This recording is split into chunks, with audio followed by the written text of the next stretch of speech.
Pekat Otanaha digelar Polda Gorontalo di salah satu penginapan di Kecamatan Limboto, Kabupaten Gorontalo. Dalam operasi ini sejumlah pasangan muda-mudi terjaring razia. Mereka berduaan dalam kamar tanpa ikatan pernikahan. Sejumlah anak di bawah umur juga kedapatan tengah pesta minuman keras. Mereka yang terjaring razia dibawa ke Mapolda Gorontalo untuk pemeriksaan lebih lanjut. Operasi Otanaha sendiri merupakan operasi untuk memberantas penyakit masyarakat, serta untuk menciptakan stabilitas keamanan yang kondusif jelang Hari Natal dan Tahun Baru 2023. Kami temukan 6 kamar yang berisikan bukan pasangan suami istri. Ada yang hamil, kemudian ada juga yang masih dalam ikatan suami istri, tapi sudah dengan pasangan yang lain.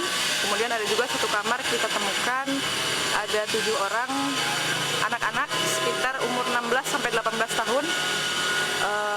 Dalam satu kamar tersebut ada 7 orang.